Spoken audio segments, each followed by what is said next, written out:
Lindsey Byrnes. You are a LA-based absolute industry veteran, rock star, photographer, insanely talented creative. I saw my future. I don't want to do that. I think that photography is a really subjective medium. Like, I'm not gatekeeping photography here. I'm like, What is inspiring to you now? truly the only thing that I can do is just let go. I will do anything. Just because you're older doesn't mean you're not cool. You don't know how cool I am. Yeah. Let's talk about sex. You wanted That's to be a dream. sex That's therapist. dream. People do gay shit. These demons. These gay demons. I get to share my experiences, like the good and the bad. Out of here, bitches.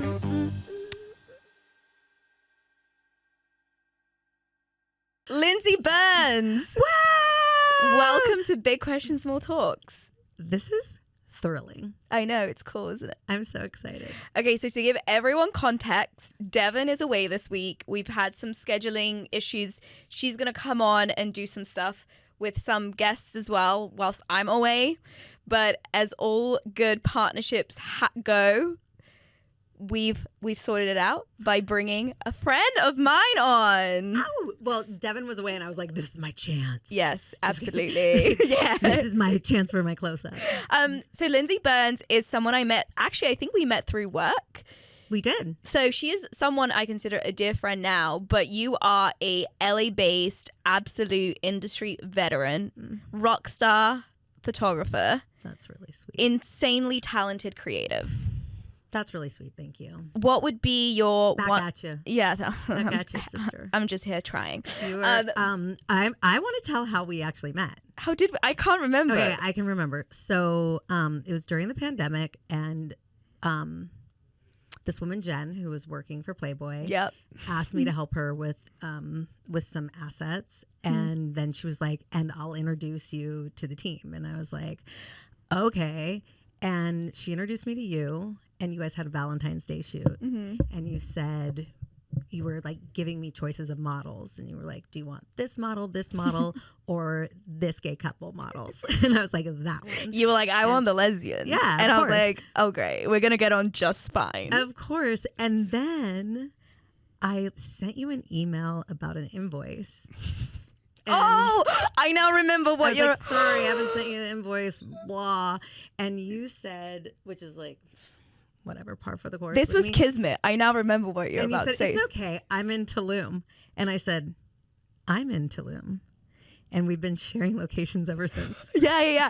So I can't believe I forgot this story, but you were literally like, "Oh my God, I'm in Tulum. We should meet." And then we shared locations because we were in Tulum. So we were like, we should share locations. We were like a mile. And this was years and years and years ago, Treacherous mile. and we have never stopped sharing locations. But of course, that work meeting led to friendship, and I'm always so keen on sharing with the world how amazing you are, how talented you are. You're just like a cosmic gift, you know, like there are people I definitely consider like very, very, very special. I can't explain how and why. I'm speechless. But you are truly wonderful and talented, and I want to kind of share with everyone a bit about your work, but also a bit like about your personal life and your thoughts on pretty much everything in fun. 1 hour. Yay, okay. So let's get to it. First of all, I feel the same way about you, by the way. thanks. Also, I'm really nervous because you sound so good. You sound so good on this podcast, and I'm afraid that I sound really California. So I'm gonna put on some kind of Britney English Spears, like accent. Yeah. I don't know. I'll come in and out. I do try and channel like my inner female Jay Shetty when I'm here. Love. I try. Okay, let's get to it. So you have photographed, directed some of the biggest names in music, in Hollywood, in the creative industry in general. What do you think, like since you started, which was a long time ago? I don't want to age you. I'm joking. She's been doing this for a while ago. Yeah, we're going to talk about aging and age. It's been a while. And I started late. Okay, yeah. This is like a second career for me. Okay, so tell me about that. What were you doing? I don't think I know this. What were you doing before that? I mean, this is like at this point, it's like 18 years ago. I was living in San Francisco, and I had worked 10 years at a magazine, like at a publishing house, and I was in marketing. Yes, one was a skateboard magazine and an art magazine, another skateboard magazine, but I was really into photography. Like I was just into it. I thought that what a cool job that would be, you know? But I didn't. I learned photography there. Yeah. Because I could get a lot of free film. And so how did you make the jump? Or was it like a natural occurrence that it just happened that you went from this marketing job, publishing houses, to naturally becoming a photographer? Or how did that happen? No, I was doing photography during that time, and then I kind of had a moment where I was like, if I have to turn left into this building like again, I'm gonna lose my mind. And like the editor of the magazine was he was like a depressed guy. He wasn't like the nicest guy because he was depressed, and I saw my future, and I was like, I don't want to do that. And I mean, this was like really a good 10 years of my life. Yeah. I could talk a lot about it. It was great. It was so fun. So much. I saw the world, you know, but, I knew somebody who worked at Golden Voice, and they had a position open at Golden Voice, which is the people who promote Coachella. Like they started Coachella, and I had really gotten into photography in a way that I hadn't before by going to Coachella. Like I went to Coachella, and I was like, this is crazy that I can learn so much. I can see all these bands and I can photograph them, and they're all right here. This was like before festivals were, before social media, right? Before festivals were really big, and so I was like, I love this place. I want to work there, you know, and then that lasted like a year, and I found myself like I was in LA, and I was unemployed, and such an LA story. I was in LA, I was unemployed, but I was creative. Look, truthfully, if I'm going to be truthful, there's so many reasons I got into photography, but one of the main reasons was I got sober in San Francisco, and I loved going and seeing live music, and I loved hanging out with friends, and I was in a band for a hot second. Like I just loved that, and I thought music touched everyone. You know, music touches everything. I'd been working in action sports for so long, but that's such a small thing. And anyway, so I was going to these shows, but I was usually drinking. And one of the photo editor of Thrasher said, "Do you want to go shoot this show? Like, do you want to go shoot this band? We're going to do something on them." And it was like all of a sudden I had a way to keep my hands busy, and I had something in between me and other people, because I have a lot of social anxiety. You know, everybody's got social anxiety. Everyone's got, but it's you know, it's pretty crippling. So I would have to be drunk before I would go anywhere, and now I didn't have to. You know, I really didn't want to. It was like not great, and so I had something to do, and then that's how I got into it. I don't know, just whatever. Back to like and I love that you mentioned your sobriety, because also like we hang out so much, and I'm always so inspired by you, because I'm like, you're the one that can rally till like 7 a.m. if needed, and I'm like, you have, for someone that doesn't drink, this is very impressive, because even me, who does drink socially and like sometimes, I'm always the first one to want to go to bed. I'm like, we're done. We are done. It's time for bed. I'm tired, but you're just amazing about nightlife and going out and having fun, you know, without the need for that. And I mean, I know for you, it's been so many years already that it's like. Well, I mean, I ended up down here not sober. Yeah. And so, you know, I was jobless, and I was like drinking again, and and then there was an opportunity to like go work for a marketing company and like do that, or go on tour with a band. Yeah. Also, like, and that's what I did. Knowing you and knowing how you operate, I do not imagine you in an office in like a 9 to 5. I was in the same office for 10 years. Structured job. I love it. Really, yeah. Being a freelancer is something that I never wanted to do. It is so stressful. Yeah. It is for somebody who has social anxiety and low self-esteem, like getting your next job every day you have a new boss, you know, is it's hard. It's hard work. Yeah. Like, I want to have a budget. I want to know that I have days off. But I just keep being it. Yeah. You know, you just get through every day. I do get what you're saying about like the downsides of being a freelancer, because I experienced them too now, having been a freelancer for like over a year. But I'm like, oh man, the benefits for me outweigh the negatives so much. Like the flexibility to like be anywhere at any time, the flexibility to pick your own clients and projects. And I don't know, I feel like it's truly worked for me, but I also get that it's not for everyone. I think that it depends on what kind of freelancer you are. Yeah. Like, I'm a freelancer that has to be in a certain place to do my job. Truly. In the flesh. And so it doesn't allow me to be anywhere, and I love to travel, and I love to you do love to travel. I feel like that's why we connect so well. Like we're kind of like the same spirit animal deep down. I love it, and I finally learned how to just bring a carry-on. Yeah. And it's changed my life. I know. And I will say as well, like, I mean, I admire photography and photographers so fucking much. That's kind of also why I went into casting with artists and creatives, because I actually grew up taking photos. I always had DSLRs, but then, you know, life happens. You get like, you know, a job, and that part of me is truly kind of parked and asleep. But I think it plays into the stuff that and I think also like I'm happy being a consumer of it, and like, you know, helping other people do that, and, you know, like working with you and all these other creatives I get to work with. Like, I feel like I'm also experiencing it by proxy. Like, it's filling my cup. I don't need to do it, you know? I think at one point I wanted to do it, and I did do it, and I think that time kind of has gone for me. But I think also what I struggle with is, and I'm sure maybe you might feel this way doing it, is that nowadays with social media, with the Internet of Things, everyone feels like they're a photographer, and everyone is a photographer, right? And I think, and it's kind of a good thing and a bad thing. A good thing, people have access to that world.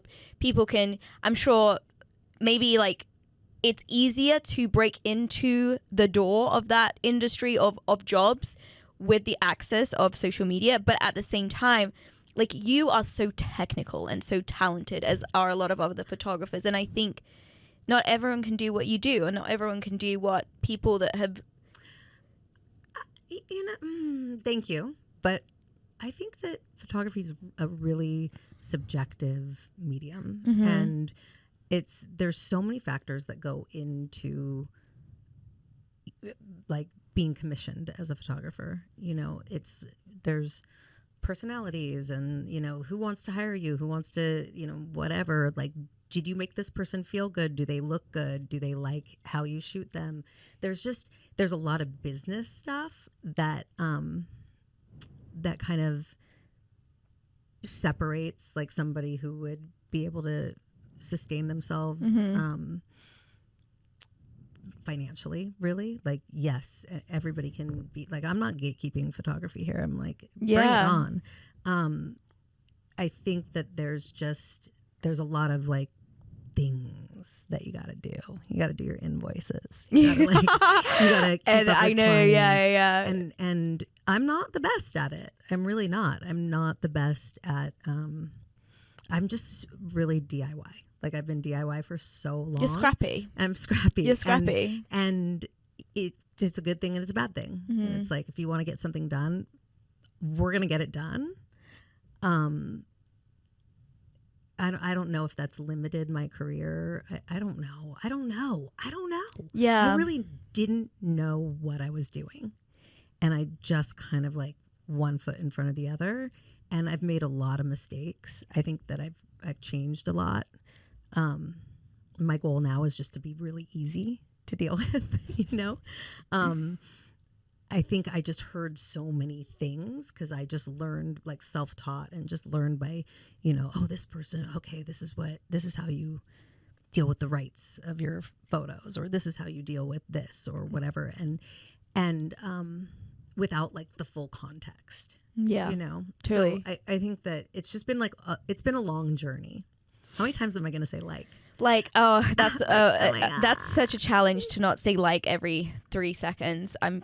That's what I'm working on nowadays. It's hard. So California. I never used to be like this, although that's in context like this. Right. Yeah. Okay. So to that point, what do you think that when you were, what was really inspiring to you when you were starting that you see less of now, or what is inspiring to you now, like with how things have changed in this career? I always think about musicians and the fact that TikTok now dictates, whether their music blows up or it doesn't. And that's a blessing and a curse. There's a lot of artists producing amazing music and they're like, well, I don't want to go on TikTok and promote it. Like, I don't want to be a TikToker. Yeah. But then at the same time, there is a lot of artists that would have otherwise not ever been able to be heard due to TikTok. So I'm just saying this as an example of like, because of how much culture and technology has changed, is there anything nowadays that you are inspired by that makes your job easier, or that you're like, thank God the industry has gone this way? Or for you, has it actually been the opposite? I think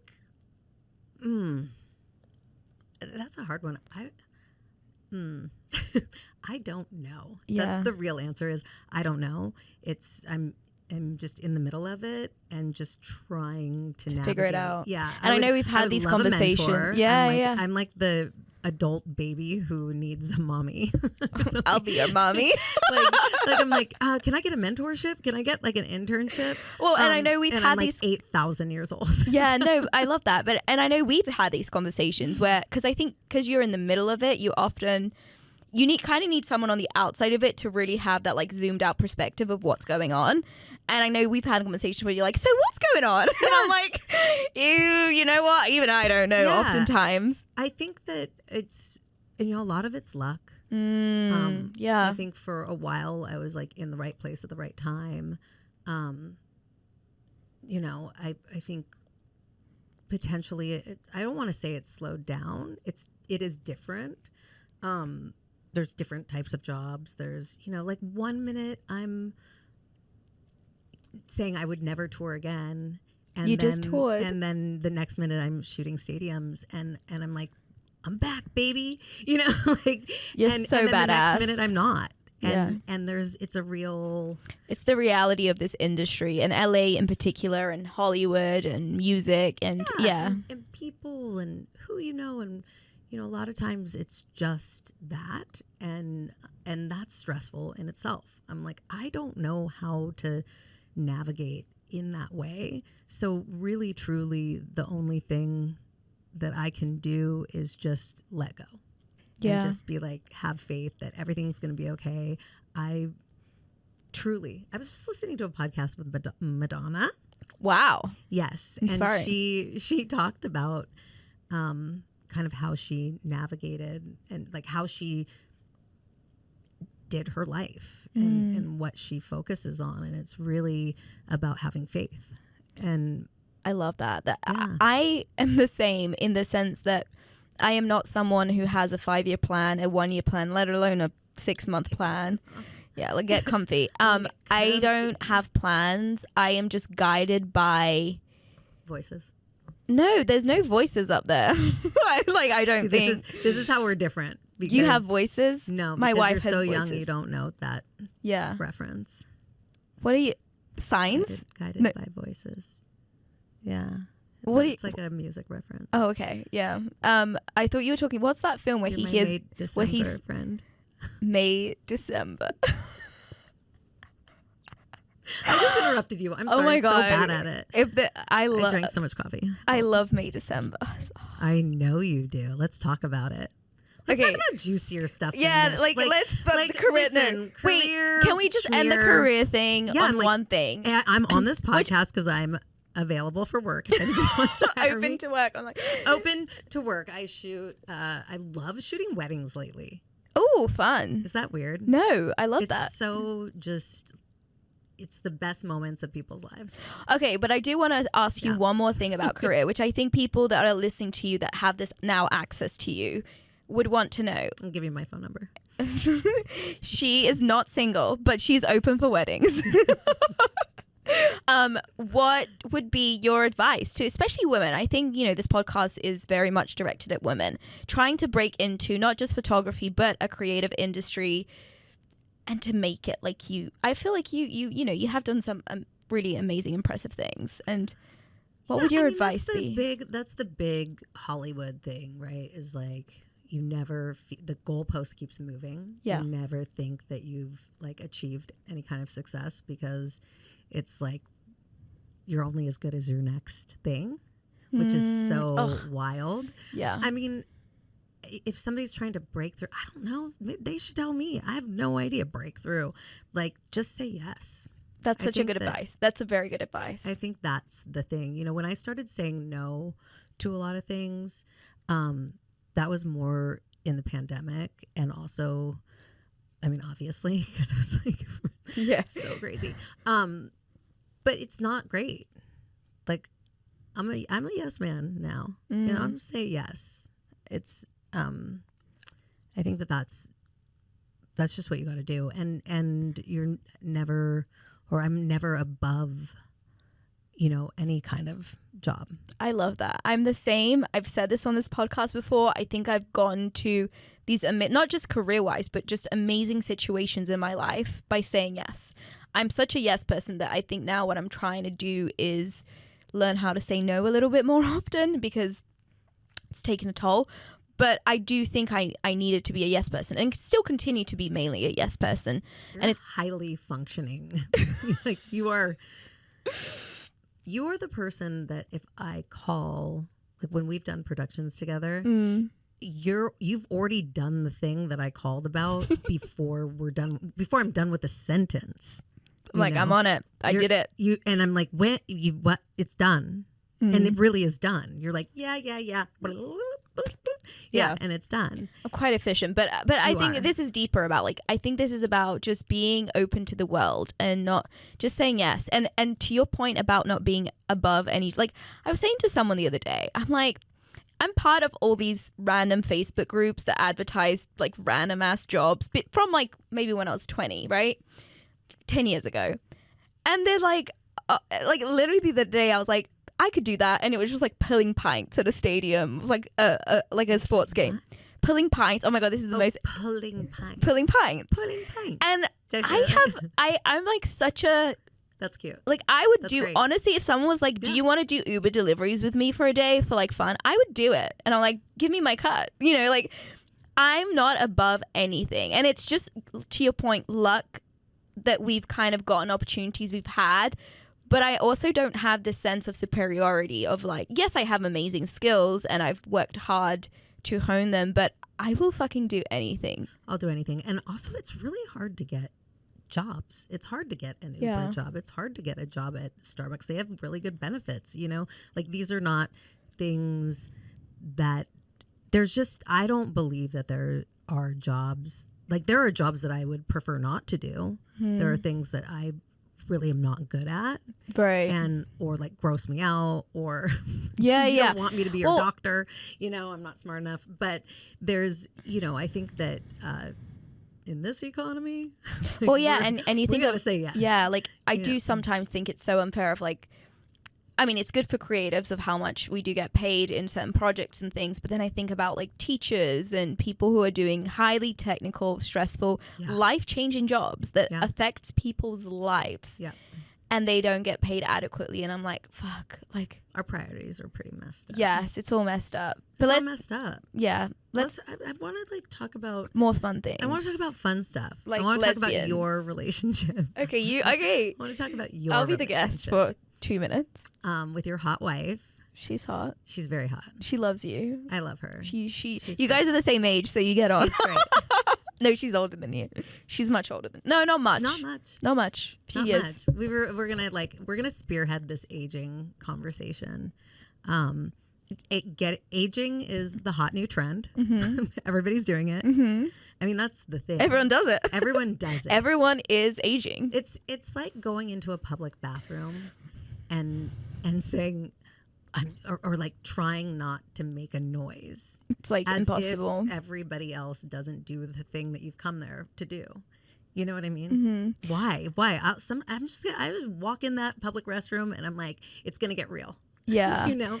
And we're all aging. I don't know why I went down that. No, I think we should talk about aging. I think something I think about often is, for me, aging, right? Because I look so young. You know, people think sometimes. You really look young. Yes, people often, especially if I don't have makeup on, if I'm, depending what setting I'm in, people think I'm as young as 18, which is insane. But okay, great. It's because you don't have any pores on your face. There's not. No, trust me, I do. None. Zoom in. And I also just had Botox, so I might even look a little bit younger right now.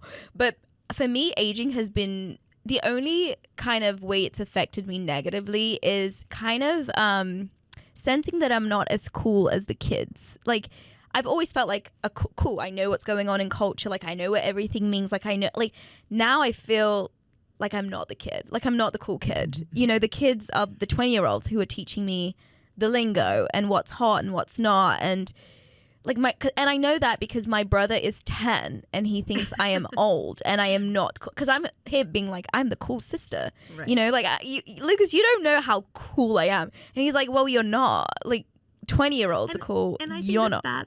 I think that's part of our culture that is really has got to change. It's got to change, because aging, just because you're older doesn't mean you're not cool.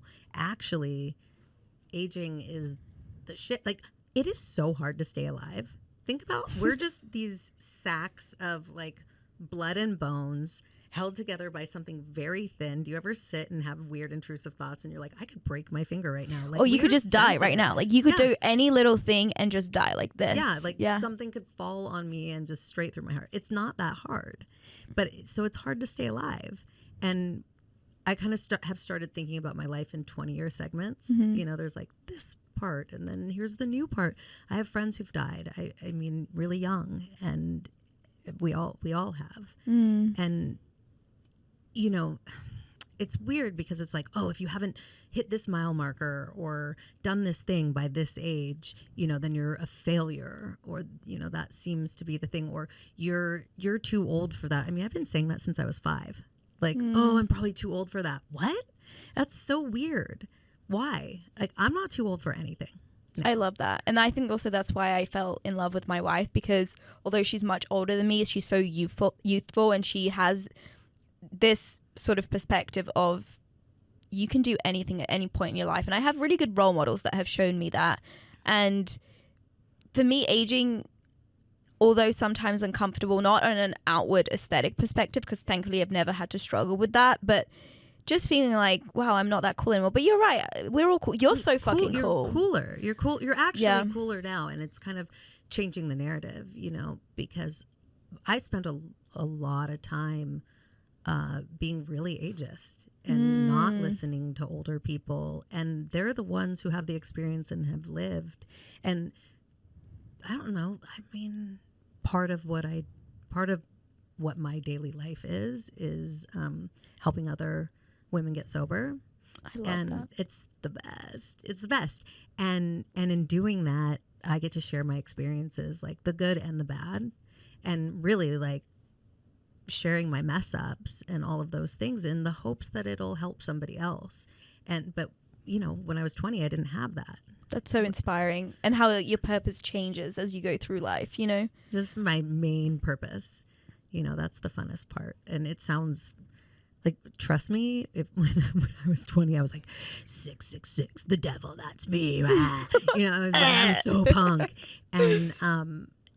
And it's just not where I'm at anymore. I'm like, that's the cool feel thing. Spiritual, and I feel like I'm actively seeking out people who are older than me to be friends with, because I want to learn, and I don't love that part of our society, especially just kind of casting people aside, particularly women. You know, there is a point, you know, like, I'm going to say 40s are like really shitty for women in general. Why? Because you're just, or considered out of, you know, baby making time. And there's not a lot of, there's a lot of stigma around turning 40 as a woman. And And then I think you get into your 50s and you're like, this is actually rad. This is, I know so much shit, and I'm not going to fall into the same traps, but 40s are rough. Yeah. I think it looks rough out there. And even I have a friend who's a model. She was a model when she was younger, and she was like, man, at 40s, nobody wants to hire me. And now that I'm 50, she's like, I'm getting all these jobs. You're on the other as side. Like as like the hot model. I love that. Whatever. I've obviously not been there yet, but me neither. Both my mother and my wife, who are in their early 50s, they have said this is the best decade ever. Like this is the best I felt. I mean, apart from perimenopause and menopause, like this is the best they felt, like mentally, yeah. I think, for me, unlike you, maybe I always sought out older people. Well, yeah. I That's always. You're horny. That's because I was horny. Wow. Well, cut. No, we're not cutting this. Leave that. Leave that. It's the true me. Yeah. Well, and also one thing I've realized too is now, even being a 30-year-old, I get to hang out with 20-year-olds or 18-year-olds or 23-year-olds sometimes in whatever setting. And I have found that I don't care to impress them as I care to impress older people. Like, I'm way more interested to hang out with older people and impress them and talk to them and discuss things with them. And I wonder if that has always been ingrained in me, because I just know I will get so much more from someone older, like the wisdom and the... Because it's culturally, it's the Brazilian you think? Part of you. I feel like they treat their older people better. Oh, way more respected. Yeah, maybe. But you know what I mean? Like, one would think, oh, I want to impress the kids and like be cool and down with the kids. And, if I wanted to just hang out with 20-year-olds, I could. Like, I know many people, I know many groups of people that I could be, like the industry, Yeah. I have these like amazing, cute celebrity actresses, influencers that I know that are like so big and so cool, and I could be hanging out with them, but I'm like, yeah. I don't know how much that's going to serve me.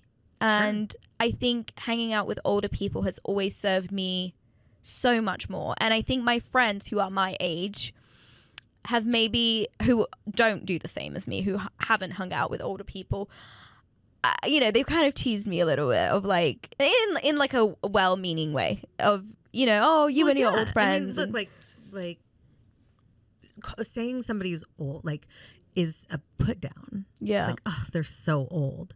And it's like, we need to change. We need to change this. And we need to change this because everybody gets old. Hopefully, if you're lucky, if you're lucky, you get old. To my point of, we could die tomorrow. It's pretty inspiring. Are we making the most of the time that we have and sitting around and being like, I'm too old for this, or I'm this. Like right now, I'm like, I want to be a geriatric weightlifter. Like, this is what I want to do. I want to be the best me at whatever age, and not waste the life that I want to live. Like, I love being alive. I love being alive. I love life. Yeah. I think that's why I'm so... You and I, we're both... Even when things are going to shit, we're just like, ha ha ha, lol. Like, let's go. Yeah. We're just so positive. And people are like, how he's so cheery. And I'm like, I just adore life. Like, I love life more than anything. And maybe it is cultural. I think Brazilians do love life. And I think my family are very positive. They're very cheery. They're very happy. Your family's rad. My family is rad. How could I not be a happy person with my family? But... to that point, my grandmother, who is 93, and she's like so healthy and so good for her age. And I talk to her a lot about aging. And she does say to me, as someone who's 93 giving a 30-year-old advice about age, she's like, it is the craziest thing that how we get here. It just happens so fast. One day you're 30 and then the next you're 93. And she's like, and you can't explain to people how, deep down, she's like, deep down I'm 45. Mentally, I'm 45, and it's her body that she's trapped in.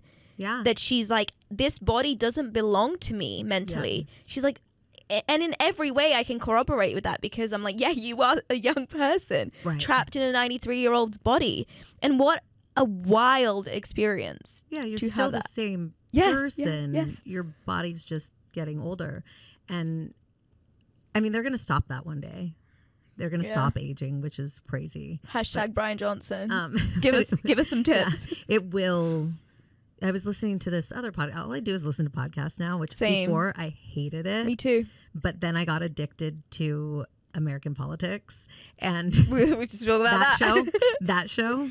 And now it's like all podcasts. But I was listening to some health podcast, whatever, and they were saying that the cause of disease is aging.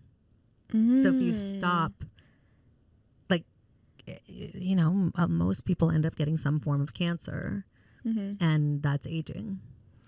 So you stop the aging, you stop the disease. And you'd think usually it's the other way around. Wow, that's fascinating. Think about that one. So I don't know, because at the same time, though, I am someone who, you know, I would think I would still rather live in a way that's true to me and fun and doing all the things that might not be good for aging and might not be good for longevity, but still, you know, if someone asked me, would you rather live 5 more years or, you know, have done all these things that you did that are not good for your body, I'd probably still say, fuck yeah, like I love those experiences. Are they good for me? No.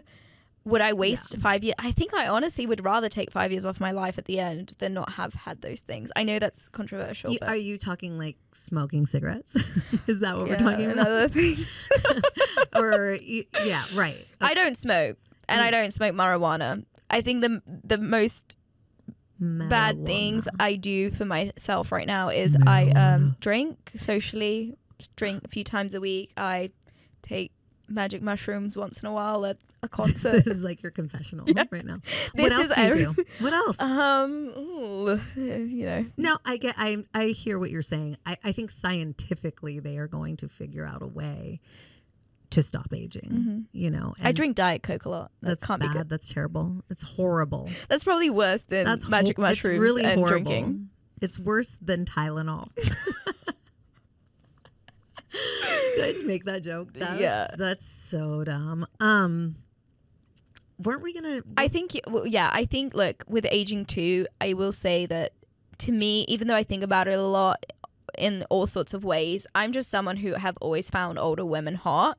So I'm like, the older you are, the hotter you are. So in my eyes, I think people don't find older people attractive to them because it reminds you that you're going to age and you're going to, I hate using you statements. Maybe this is a me statement. I think when I was younger, have you always dated people like around your age or younger? I always dated older. Oh. And then I dated younger, but it only like 6 years, you know, that's been the, or my age. And yeah, I didn't really want to date anybody like way old. I'm talking older when I was like 18, you know? But I think it's a reminder that we're all gonna die. You know, when you look at somebody, you're like, ooh, do we have that much time with each other? Like, that's a wild, intrusive thought. That's crazy. But I do think that aging reminds us of the inevitable. And I choose to believe that that's why, as a society, we covet youth and no wrinkles and all of these things because we're scared. I mean, I think as everything's run by fear, you know, it's like we're so afraid of the inevitable, the what we don't know, you know. Yeah, and that's kind of. I mean, if you look at kind of everything that has been going down lately, I mean, it's all based in fear.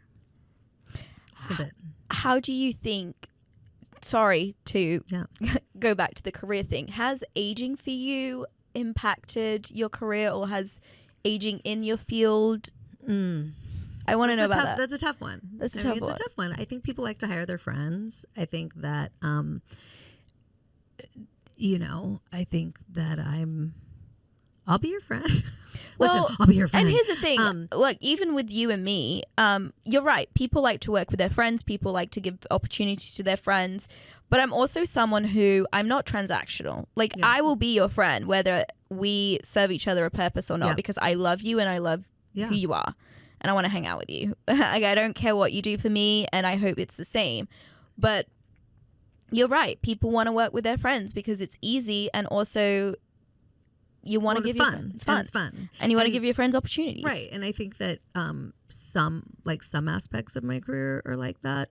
Some aspects are, again, just like right place, right time, right hustle. You know, being on the emails, being, you know, I have this thing where, I mean, I have so many started emails where if like somebody doesn't write me back, I'm like, they hate me. They literally hate. I have a whole story going on in my head about somebody. You right are now. an overthinker, I think. And well, I'm just, it's like rejection sensitivity. I'm like, do you do therapy? Love therapy.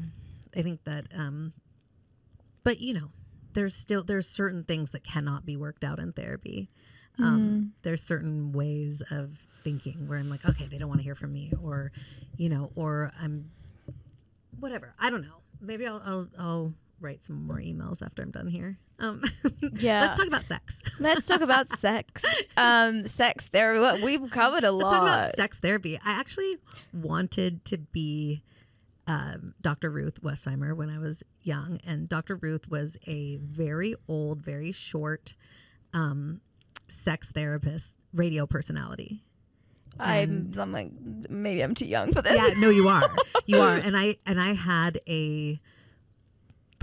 one of my parents gave me a stuffed animal raccoon that had AM radio on it. Do you remember those? I do remember AM radios. Yes. Shoved up into its the animals, stuffy parts. And late at night, Dr. Ruth would come on. Oh my God. And I would hear it, and I was like, this lady is so cool.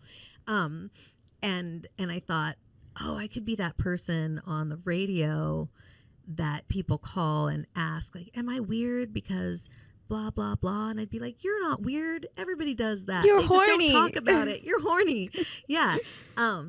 Where did I get with that? You wanted to be a dream. sex therapist. That's a dream. That's a dream. That's why I love that your example of that is you used to listen to this person when you were younger. Meanwhile, I don't know if they had this in the US, but at a very young age, I used to, there would be the porn channels.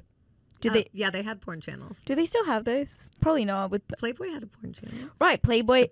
I right? used to always go to Cinemax was like Cinemax After Dark. I used to always go to the channels and be like, yeah, my parents had satellite dish, and that was really scary porn that I feel like I shouldn't have been exposed to as a child, and I was, and it do you think that affected you? Oh, it did, 100%. I think I think that they tried to kind of not let us, but it's like as soon as I knew where I could find these things, you'd go for it. Yeah, and it absolutely messed me up. I think just I didn't understand. You know, I thought that's how things were supposed to be. And I asked that because I was also exposed to a lot of porn at a very young age. And it wasn't like they did it. I searched it out. But yeah, I knew it was there. I think for me it was the first instances where you find something and then you seek it out once you know that exists. Totally. I was young, and I'm sure you were young too. But I asked that because I've been having these conversations with my mum where, we discussed that. And she's like, I don't remember it that way. And I'm like, it happened. And, she says, well, that it does affect you. And I think throughout my life, I mean, I'm 30 years old, and I mean, I've gone to therapy for so many things, and we discussed so many things. And truly, to this day, I am not sure how that exposure to porn has affected me negatively. I am sure it's there, and I maybe it's a block where I can't figure it out. I know Billie Eilish has spoken a lot about this. She has been very vocal about how her exposure to porn has really negatively affected her, and she kind of lists the ways in which it, and to me, I don't know how it's affected me apart from being like sex obsessed.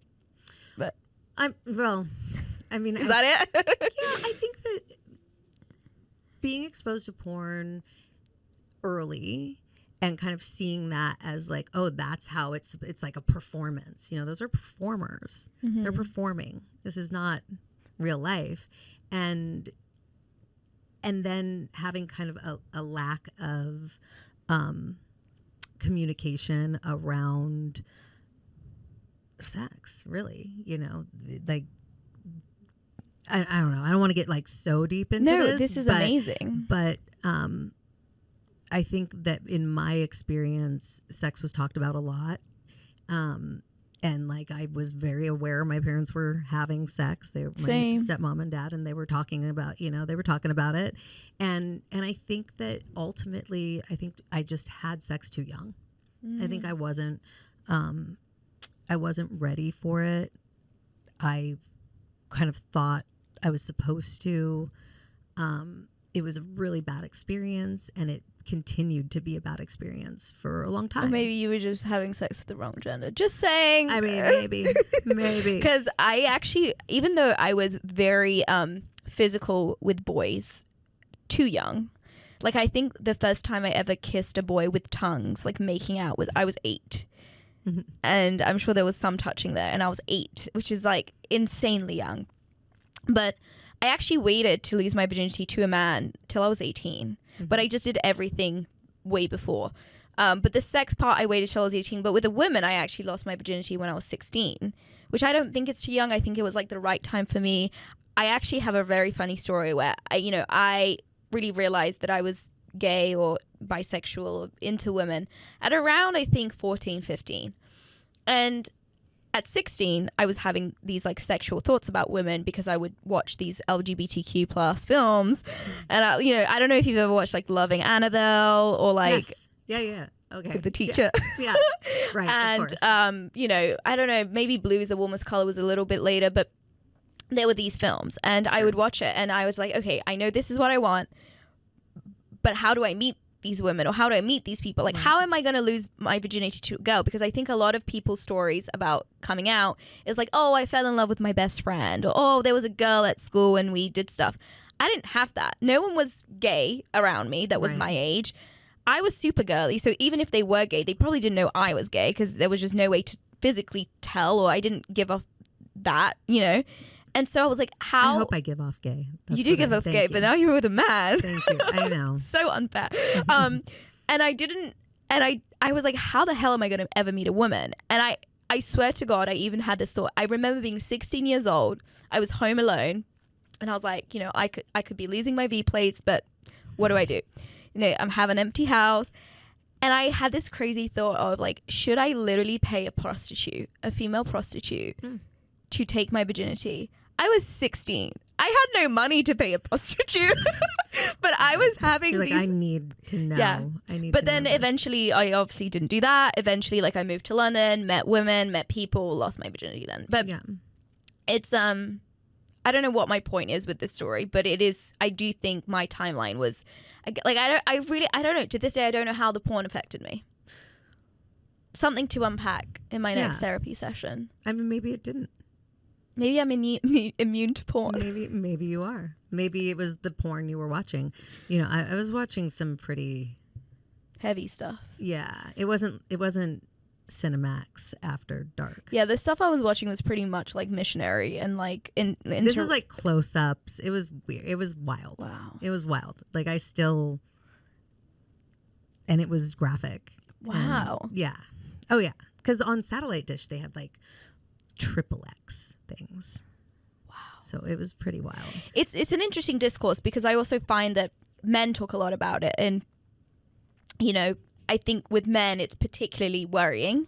But women don't often talk about porn and the effect of it, which is why I mentioned Billie Eilish, because when she came out and talked about it, it was the really first time I was like, oh, I honestly thought maybe it's like something everyone goes through. Like everyone at a young age comes across porn and they watch it and it doesn't affect them. But maybe I realize it's not a normal thing.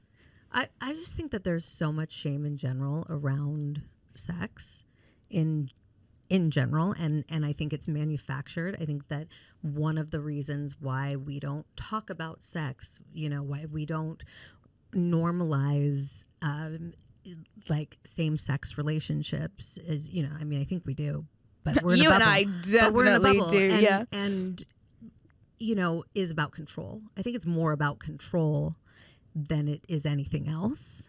I think that beliefs that are determined by some kind of set of rules that has been interpreted. Like, it's all about control. It's just, how can we make this thing be bad so that way we can control the outcome of how they use this thing. And mostly it boils down to control of women. And that's just the truth. Like, that is just, you throw something at me and I will tell you how that is to control women. And I think that, you know, at the end of the day, I certainly would want to tell the young men in my life more than they get told. You know, I think that we don't talk enough about testosterone. I don't think we talk enough about how hormones and sex drives can affect our mental status. I think that there's a lot of things that just go unsaid, and we end up with like young men who have hormonal imbalances. Like, they are being just, testosterone is just like ripping through their blood, and they become aggressive, and, you know, and they don't, like, we have to talk to them about it. You live in a society. We are not cave people anymore.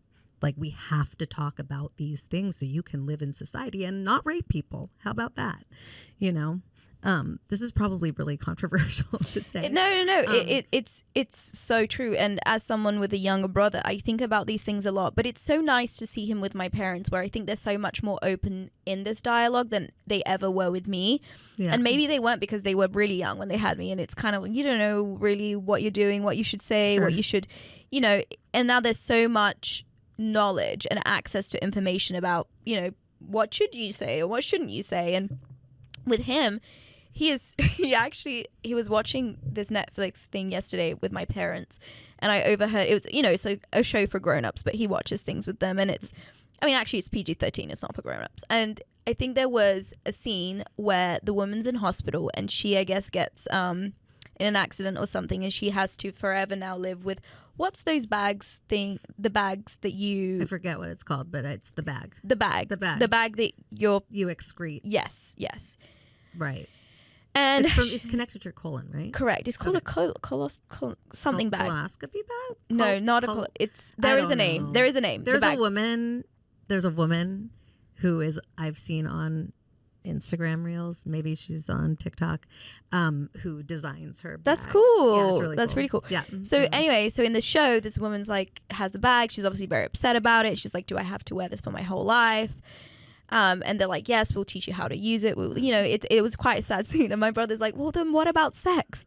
And my mom's like, different bits. Wow. Different. Yeah. And I'm like, at that age, he's 10, I don't think I would have had these thoughts, and I didn't feel comfortable enough to voice them. And I don't know why.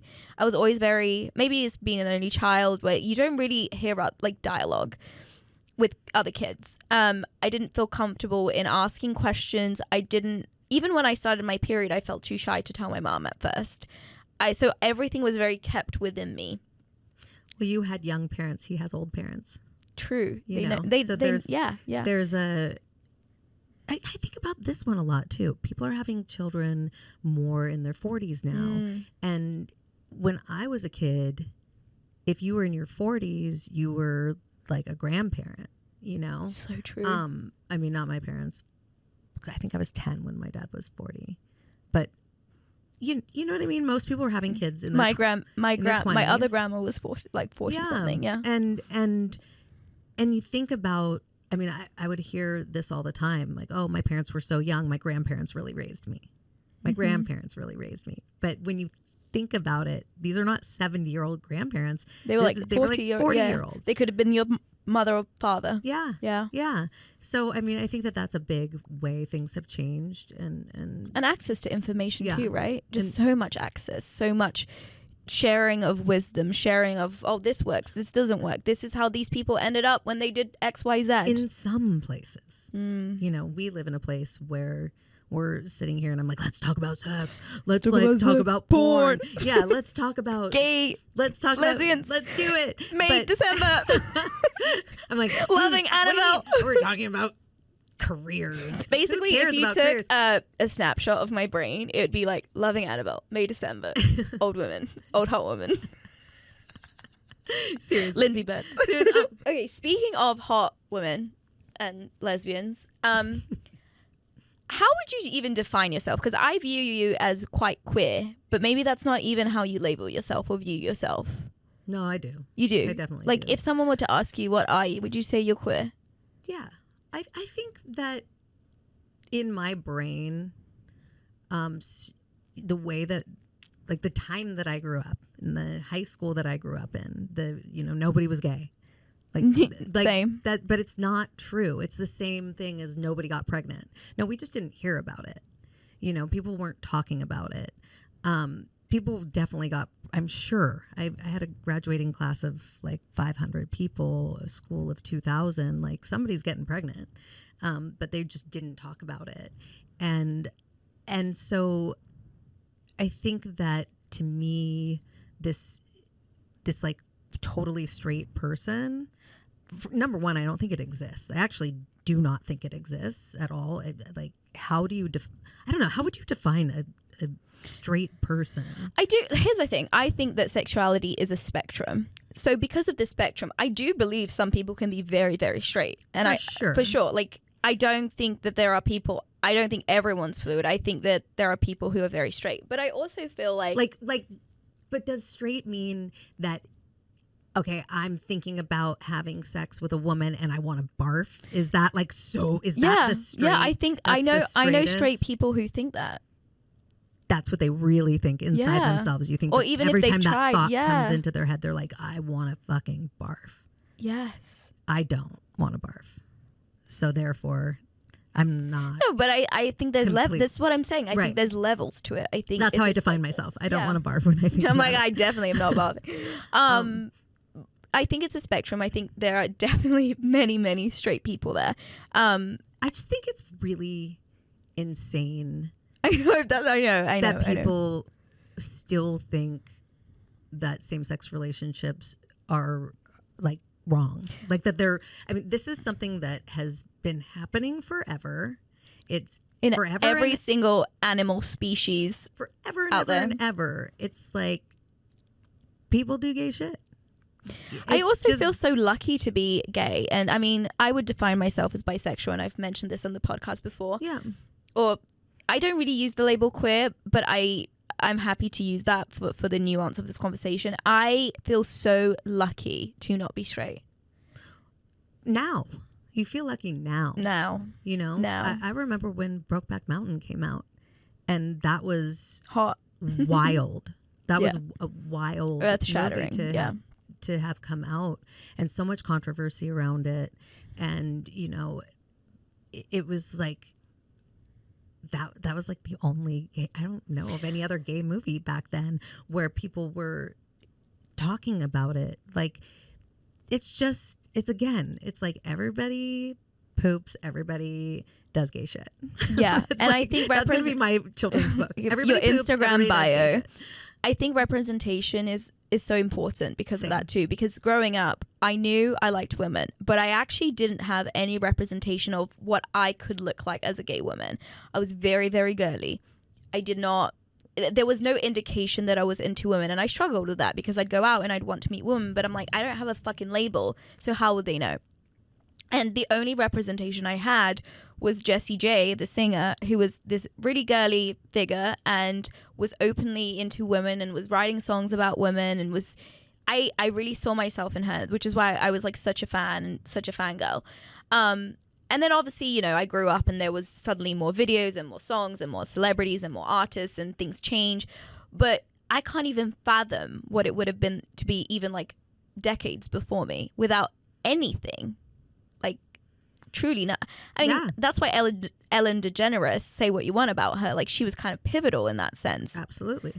And Will and Grace, like the TV show and all this other sort of mediums that really like normalize gay people. Sarah McLachlan, Lilith Fair. Let's hear it for Lilith Fair. I was just talking to a woman like 2 days ago, and she was telling me how her and her wife fell in love and that they had met through friends. And this is kind of like back when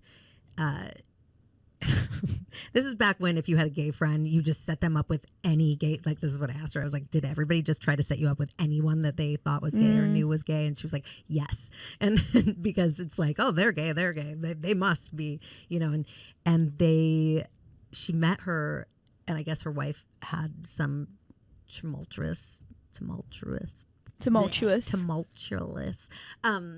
relationship with a guy that she was getting over, or something like that. But then they ended up seeing each other at Lilith Fair, and it just like there was just like a moment, and that happened, and I was like, "Oh, you guys should have been in that documentary." Great documentary, by the way. Did you see the Lilith Fair documentary? Oh, what kind of lesbian are you? I know. I guess what we're saying is you're not the typical. You're just not I'm not. I even with most lesbians I know, they have their big group of lesbian friends, and I'm like, yeah, I have individual lesbian friends, but I'm not like in the gay niches of. You have lots of gay friends. I do. Let's be real. Let's be real. Let's be honest. Let's be honest. Let's be honest. I do, but I was never in the gay groups. I was never in the lesbian group. Because, I mean, I played soccer growing up. I could have been in many lesbian groups. I played sports. There were many lesbian groups around me, and I just didn't really fit in. Leather-bound books. I just didn't really fit in. I always felt like an outcast because I was wearing heels all the time, and I was doing musical theatre. They did not accept me in their gay little groups. Well, I think that the way that people dressed, you know, it's like you're saying it's hard to meet people. It's because people will dress the part to meet the people. You know, you could have thrown on some I did start doing that. I did start doing that at like 17. I was like, maybe if I button up my my shirt, I'll give the gay vibes. But I don't think that's happening anymore. I think now when you meet someone, I still get people when I say I'm married, you know, in a salon or in a cafe, mention in passing, they're like, oh, your husband. I'm like, oh, wife, you know. I think people still make some assumptions, but I don't think now it happens, you know, like you wouldn't struggle now to find someone to lose your virginity to. And let's again, just say that. I keep saying, you know, where we are, because it's still really hard in different parts of this country. And the world. Oh my God, the world. The world, you can still die. Yeah. You can still lose your life because you're gay. And so being lucky to be able, like, I feel really safe at saying that I'm queer. Like, I feel really okay with that. And also, I think I feel responsible to say that. And I think it's because, you know, I dated somebody a really long time ago, and I remember I was writing a piece about like how we had met and whatever, and I said, oh, I've been friends with them, and she stopped me and said, you can't say that we're friends or that we became friends, because if anybody, like, they were like a musician and had people looking at them, and if any young child or any young kid that was at a show or something had seen us holding hands, but I'm saying that we're friends, that might mean that I'm ashamed, you know. So it's a responsibility. I mean, I'm safe here in Los Angeles, and, you know, with my partner and my people, to be representation, to be a person that also is, you know, not strictly one way or the other in a box, and that I have a responsibility to young people, for me, because I'm safe to do it. Yeah.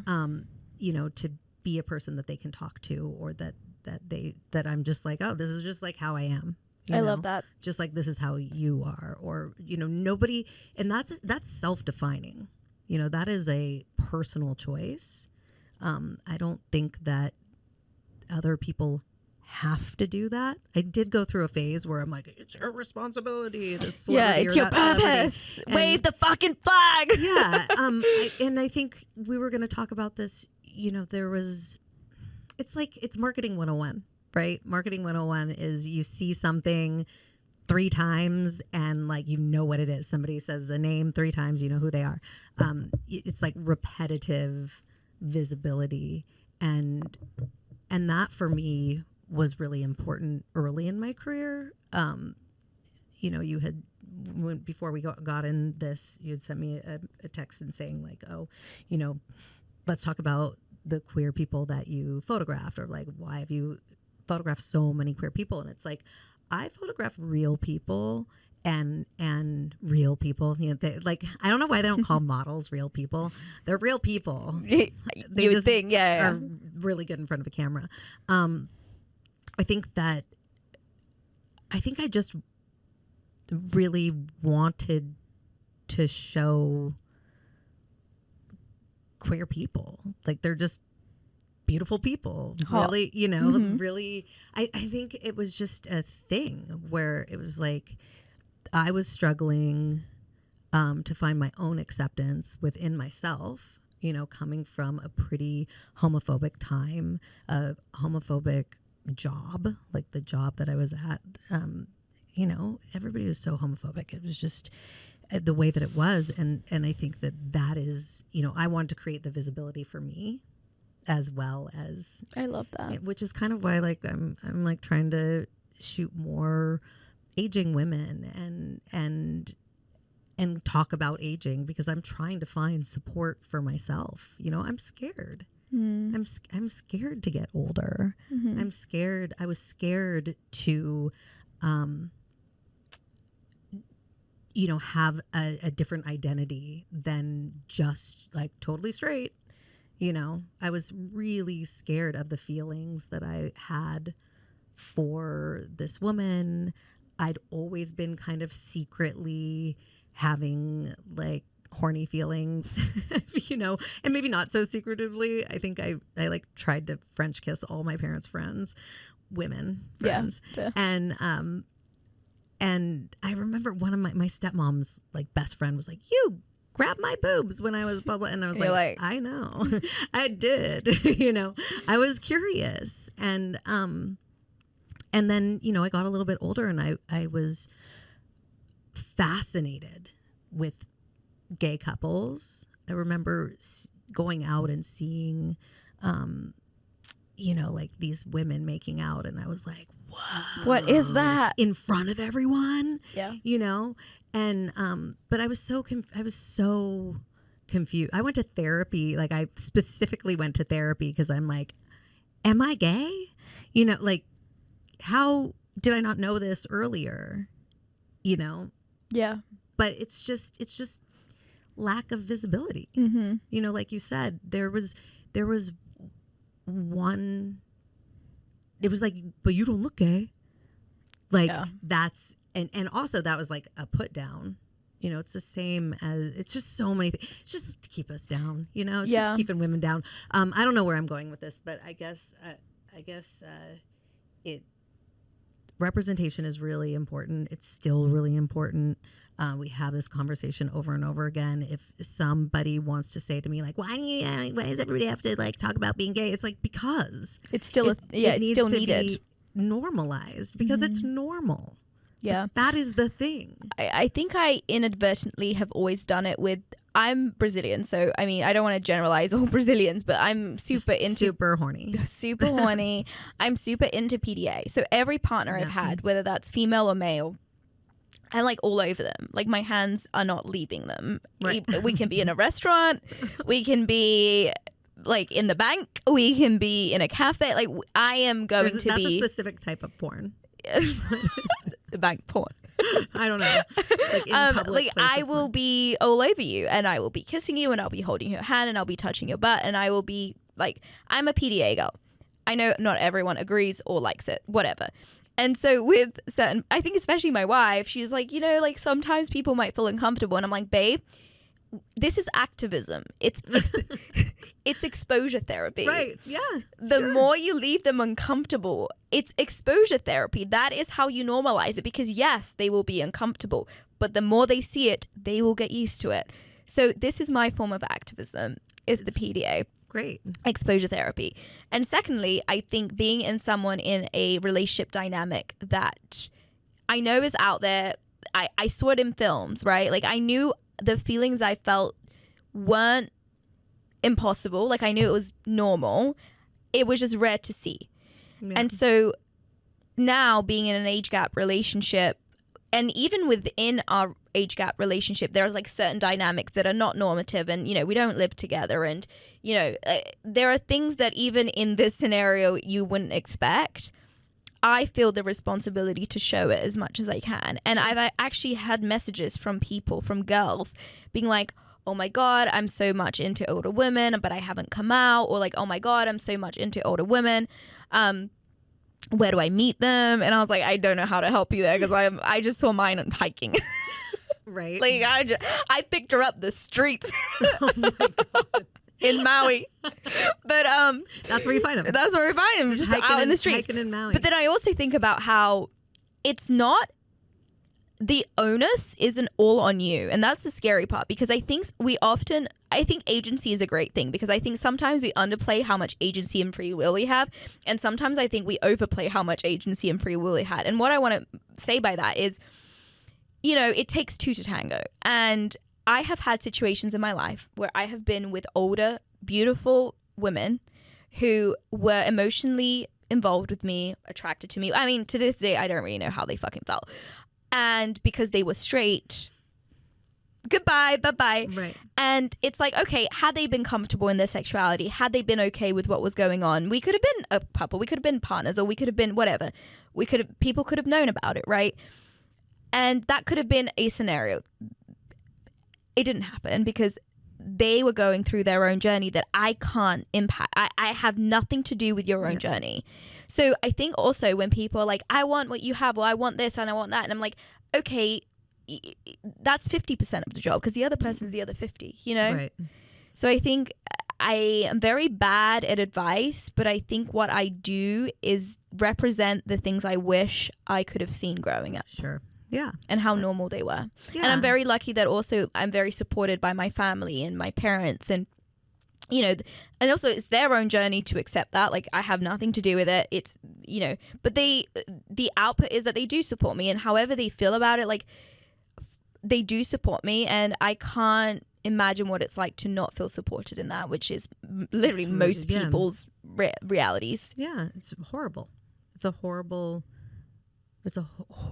I remember telling my dad, like, I'm going to date this girl. And he was like, no, you're not. No, you're not. No, you're absolutely not going to. And he was like, from what I knew, not homophobic, and not, never had heard a homophobic thing come out of his mouth. There's gay people in my family. Like, it was very much, oh, your cousin just came out, and it was explained to me, this is just normal. But when it came to me, then it's not okay. Then it wasn't okay. And it became okay when he found out she was successful. Like, he was like, oh, we're good with this. Yeah. Okay. Well, I think, in his defense, I think that he just wanted, I think at the end of the day, he just wanted to know that I'd be okay. And in his time, dating, it was hard. It was really, really hard. And I think he just wanted me to not have hard things. That was like my dad. And I think, it comes down to the representation of it. Totally. Right? Well, absolutely. And it comes down to society and, like, what are we going to do? How are we going to give the same rights to, these people as everyone else? These demons. These gay demons. Yeah, exactly. But because then things become more difficult, and I don't know. I think that the topic of, now I'm married to a man. I think part of that conversation is really hard. It's really hard for, maybe a gay person listening who lives under their parents' roof, who is scared to come out, and then, or even better yet, it's like the girl who's afraid to tell her crush that she likes her because she's afraid she's going to be like, I'm not gay, then me being someone who goes both ways, is like a representation of that fear. Like, oh, this girl might not like me. This girl might be straight, or this like thing that I don't know. I don't know. I get what you're saying. I also think it. I've definitely had people be like, "Oh, since you're not gay anymore," and I'm like, hate that. "Oh my God, you're so mean." I feel like it's such I also a mean thing to say. No, it is, and I think people don't accurately like with everything that has happened with Fletcher and Jojo Siwa and everything, and the hate that they've had, and I'm like, chill out. Like, let a girl fall in love with a boy. I mean, I know that when I fell in love with a boy, it was surprising to say the least, because I thought I was very gay and very fucking lesbian, and I did not comprehend how I could fall in love with a man. It was like the shock of everyone's lifetime. But then I was like, okay, I'm gonna accept this new bisexual identity, and I still felt very like I felt like a lesbian with a boyfriend. Sure. Well, is that how you? No.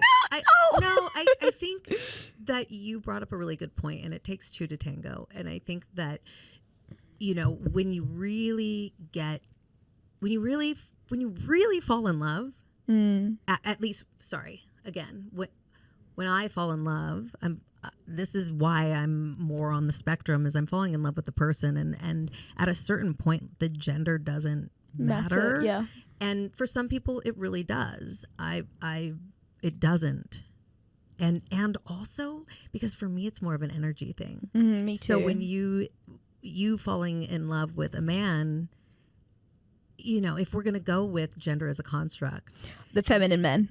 Sure. Is that what you're going to say? Absolutely. Yeah. Or not even the feminine men. It's just that man, you know his identity because he's told you, but maybe he identifies in a different way and is too scared to, you know, like I'm just going to say I'm the dad in the situation, not daddy.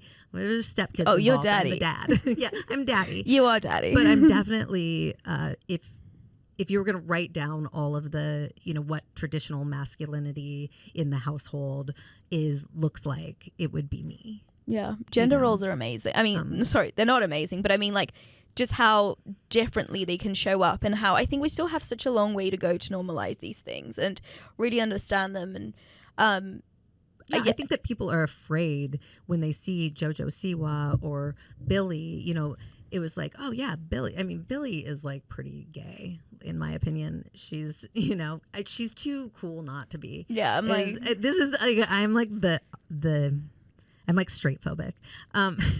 Yeah, no, I'm like, as someone who prefers women, I think I will always prefer like have a soft spot for women, softer spot for women. Yeah.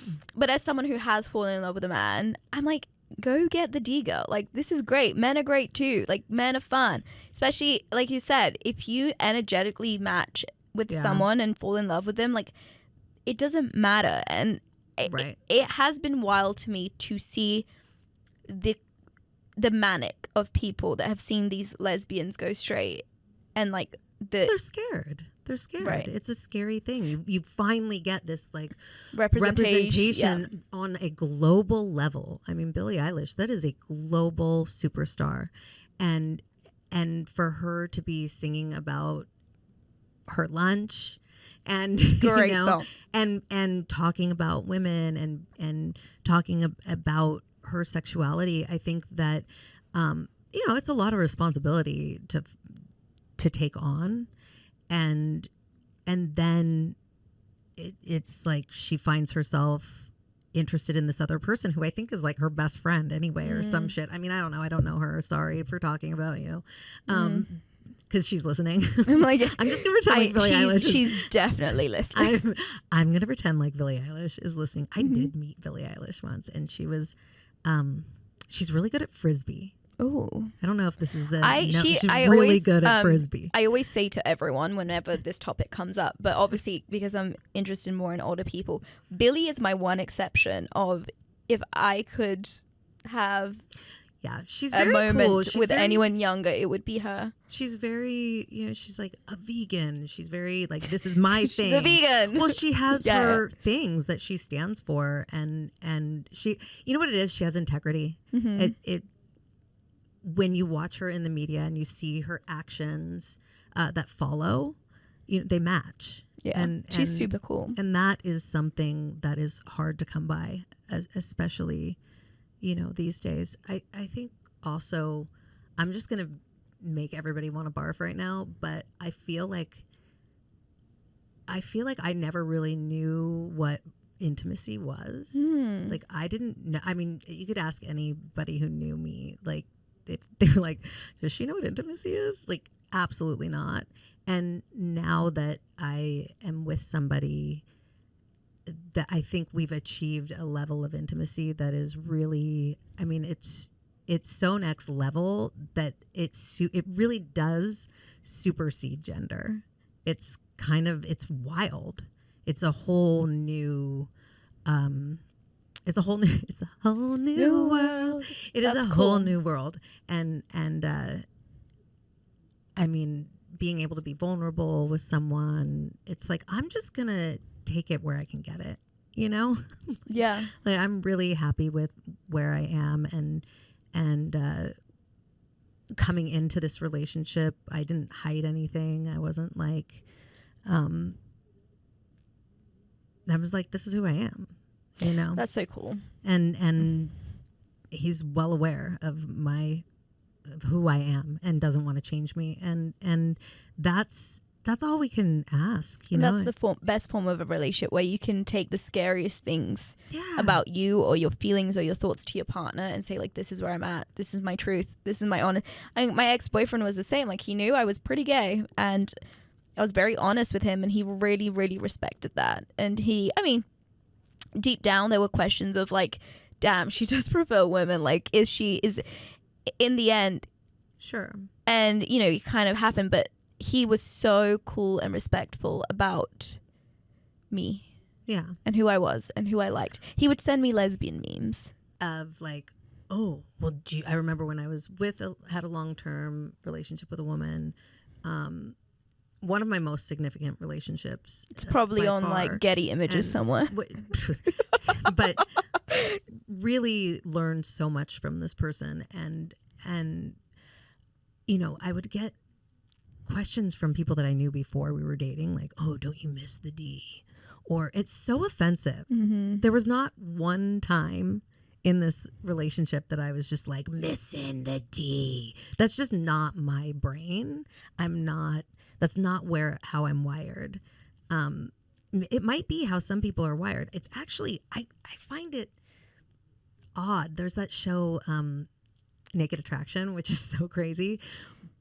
But like, I guess I've always felt like I fall in love with the person. Not there. And not their parts. And when their parts, because it's all kind of gnarly. Like, everybody's parts are gnarly.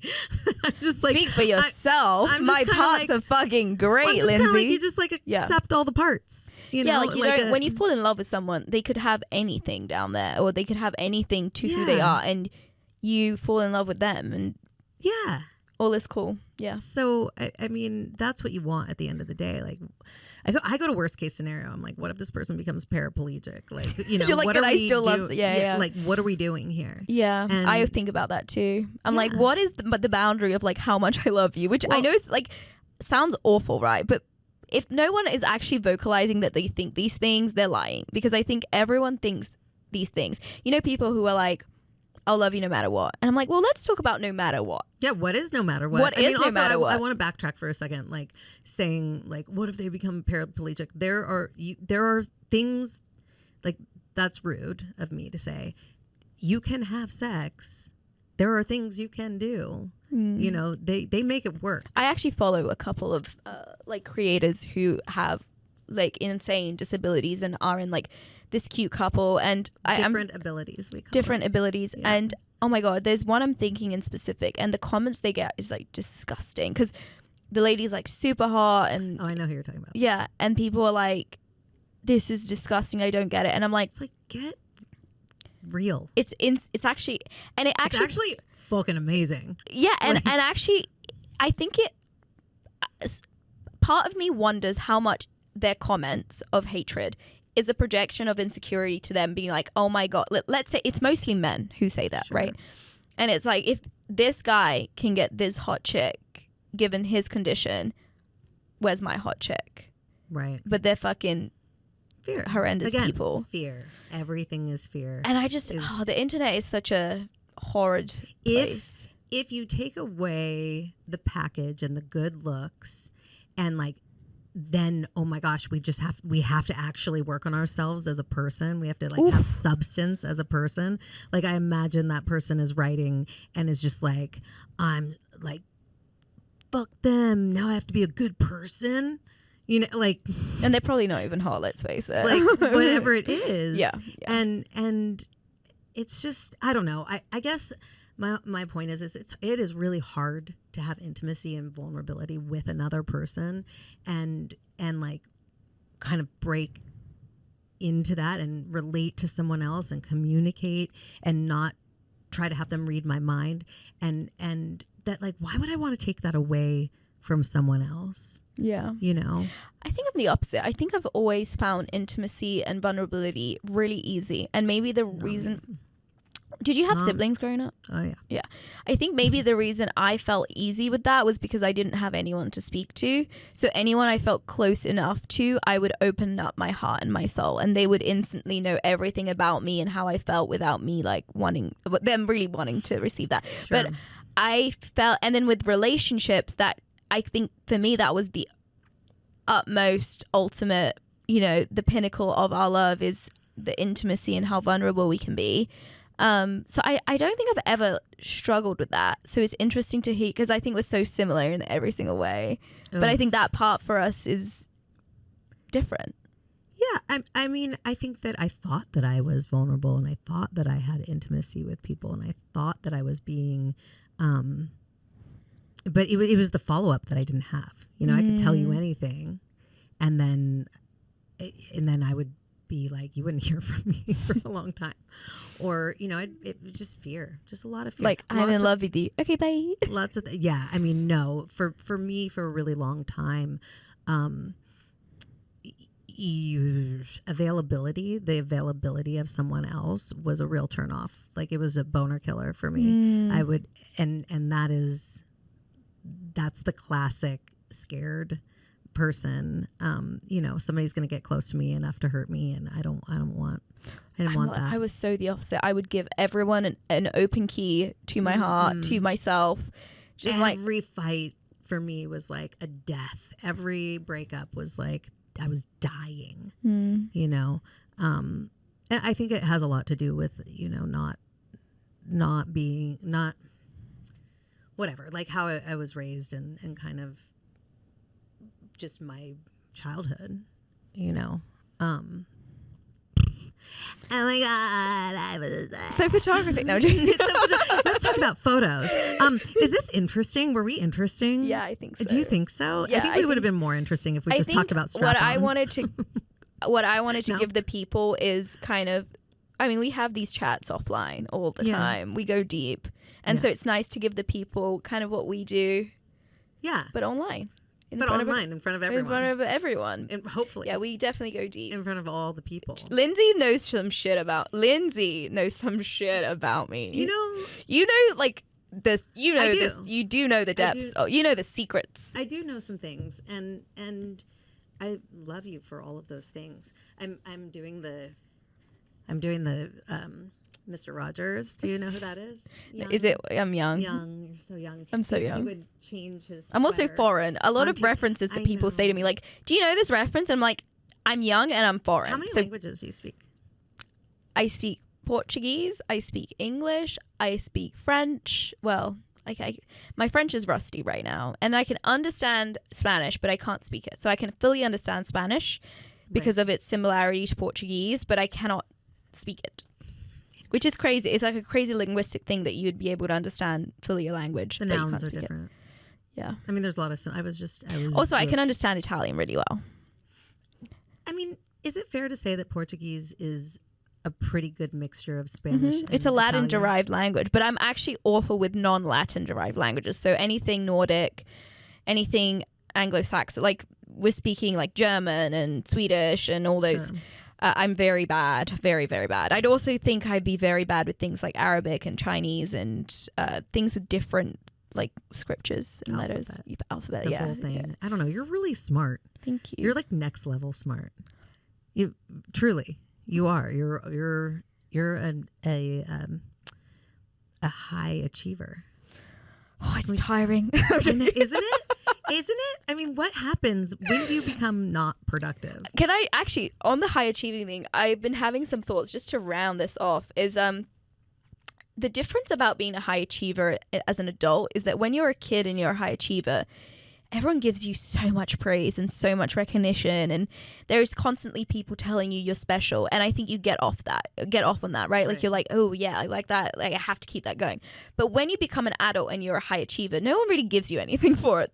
Like no one jealous. Yeah, like jealousy, maybe, right? Envy, like jealousy, you don't really get fear. You don't really get the recognition, you don't really get the pats on the back, you don't really get much. You have to kind of, you just get rich. Yet to get there. You're gonna get to get there.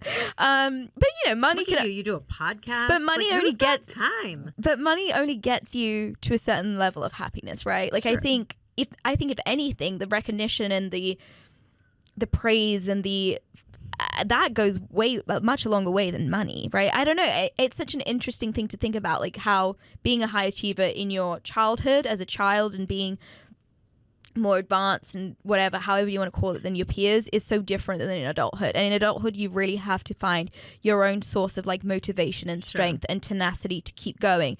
No one's going to give you a pat on the back. Everyone's jealous. No one's going to give you. It's kind of a pat on the back. I'm gonna set an alarm. Give me now. a pat on the butt. I'm gonna give you a pat on the booty.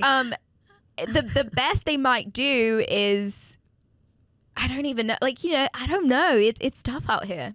I mean, don't you think that? The best they might do is eat you for lunch. The best thing they might do, they might invite you on a podcast to talk about your life. I know. Thank you. That's a great way to finish. Thank you so much. I hope we get good ratings for this. We will. If people want to follow you and see more of your work and things, where can they find you? At the bottom. Okay. Lindsey at I don't know, Instagram, I guess. Yeah. I'm gonna start talking more on Instagram. It's scary. It's a scary world out there. I like it when you talk on Instagram. Really? We'll put it at the bottom. Follow her on IG. Yeah. Should I spell my name? Yes. LINDSEY BYRNES. HOTTOGO. HOTTO. And on that note, we're out of here, bitches.